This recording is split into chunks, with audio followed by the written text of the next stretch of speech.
NANI?! Oh, hello friend. Got something a bit different today.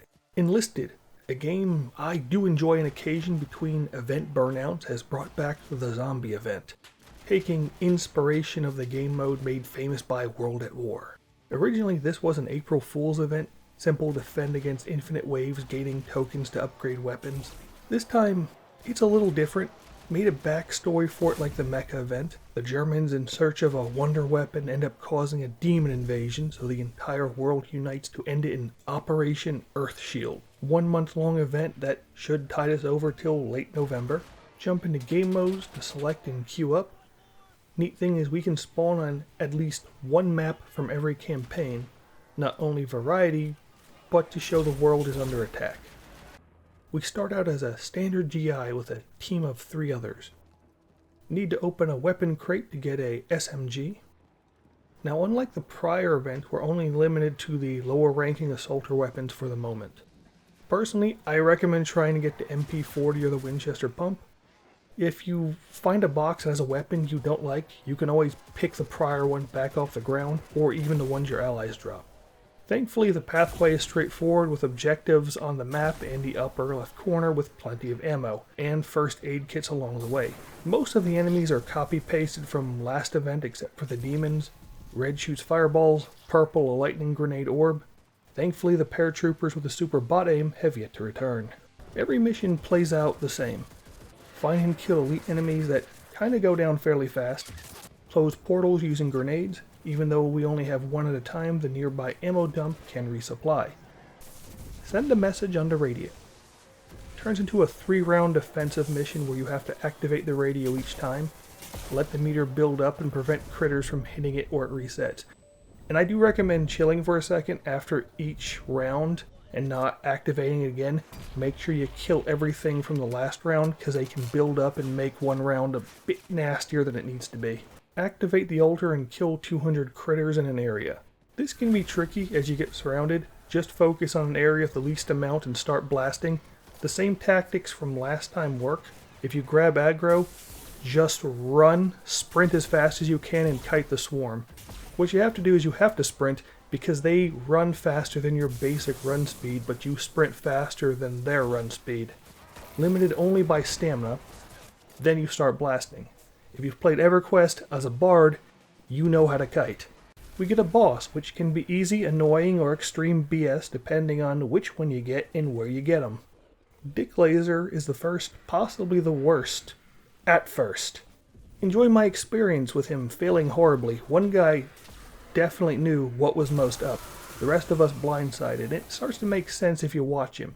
He summoned, well, a dick laser that goes around the arena. The fight becomes trivial when you figure it out. When he yells like the other bosses do, it means they're charging up their attack. In this case, he's charging up his dick laser. The most dangerous place to be is in front of him, as it will go vertically, then horizontally. So it means if you aggro, sidestep and duck. Everyone else not in front need to duck. You can still revive people while prone, thankfully. The problem is, Enlisted is a very janky game. Depending on where you are, the terrain, and where it goes from vertical to horizontal, so it depends entirely on what map, where you fight him, just how terrible this fight, or easy, it could be. On the easier side we got sparkling balls. Similar to the purple demon attack only in mass, notice it clumps in large areas. Look up and move away from where they land before they explode. The flame puker. If you have aggro, sprint like crazy and stay out of flamethrower range. The fireball demon, sprint and use terrain and objects to block the attacks. Firefly. This guy is really annoying. He shoots seeking orbs that you have to shoot or they'll wreck you. This makes a fight more ammo intensive than any other, on top of a boss that has a fairly large health pool already, with standard weapons, fast rate of spamming attacks. This makes the fight more ammo intensive, and, well, it just drags out longer, especially if you're using the basic weapons on a boss that already has a fairly large health pool, and it doesn't help that he really likes to spam this attack. Lastly, we need to make it to the APC and extract. There's no rush in getting there. The timer doesn't start until one person gets in. It's not hard at all, but there is an initial wave of the BF-109 zombies, thankfully tuned down from their absurd speed from last event. Just stick together and you'll make it out. Problem is, some special folk will beeline it and try to leave everyone behind. If you get to the APC, well, that countdown starts and you'll need to get in or you'll be left behind. Notice you get tokens from each objective. There are boxes hidden around the path to gain more. Getting down, it's possible to drop some, and with the Battle Pass, it doubles the amount gained. Yes, there is a Battle Pass on an event. You have to pay full Battle Pass price. It's the standard 900 gold. It will only last 30 days from start to the end. So let's discuss. If you complete the Battle Pass without the paid version, you can get 2 event squads at random. You can't choose which ones you get. With the paid version, you'll eventually get all 4 at each rank a squad is unlocked, so as long as you complete to those points. You get a few weapons fully maxed with unique blood spatter and bandage. You can use the weapon that is maxed in standard squad mode. Unlocking it also gives a 50% chance of dropping from weapon crates in the event. They're actually exceedingly powerful in the event. They almost nearly trivialize it. There's an FG-42, STG-44, a Drum Thompson, PPSH-41, a Type 100, and a Browning 30 cal. Now we get to a much darker part. Notice this deal. Yes, I am finger quoting. Down from 4,000 gold, get 4 event RD-44s for $29.60. Since gold is about 1,000 per $10, that's $29.60 for 4 guns. You can get a decent premium squad for cheaper than that. There's a tricked out Demon Sherman for 2,100 gold, or $21. It gets a little scummier with the self-revives. That are exactly what they sound like. Get 3 for 45 gold, or 45 cents. The self-revives are new to this event. Out of everything, is the most disgusting and predatory. As Enlisted is a free-to-play game, I get the need to make money. Spent a decent chunk on passes and squads prior myself. It's one thing to move an item that should be in the pass, but to charge $30 for skin guns, then nickel and dime self-revives. Whoa, buddy, that's trash. They tried this before with the Stalingrad campaign and the players revolted hardcore.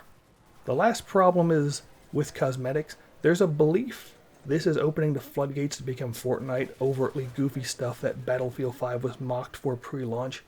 I get that and I don't want that either. However, if this stuff is limited to a yearly event, that's not horrific.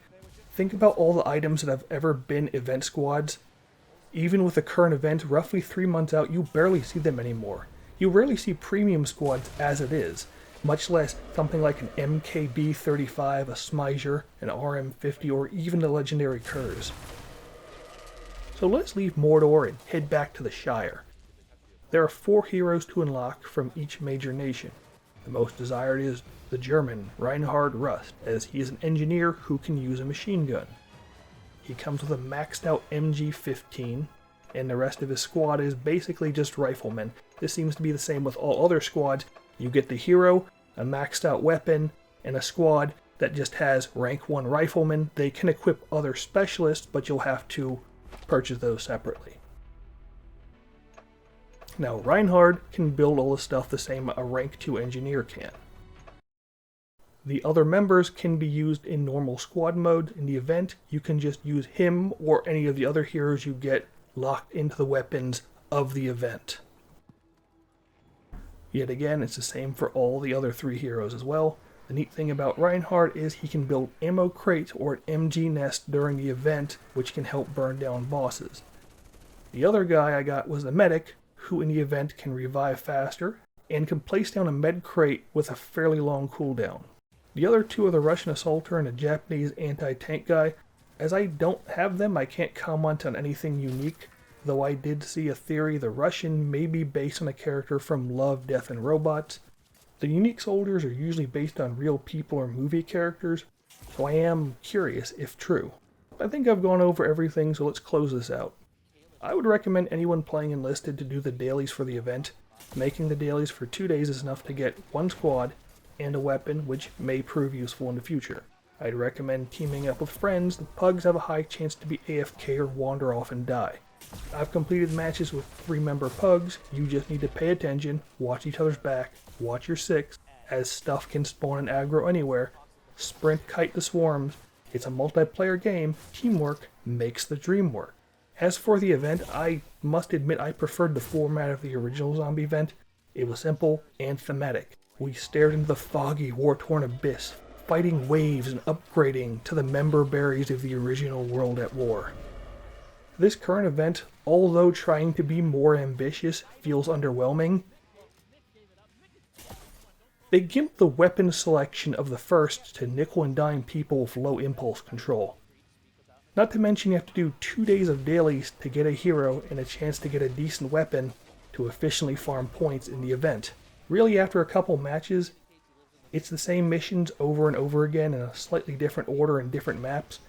It gets really old really fast, which I never had a problem with in the OG event on one map because it was so good. It doesn't really help everything is just randomly standing around picking their nose and T-posing when you kill them. I was expecting them to follow the pathing of the first, maybe have a mission where you board up a house to slow down the hordes from attacking you. It's not the worst thing ever, but there are lessons to be learned here.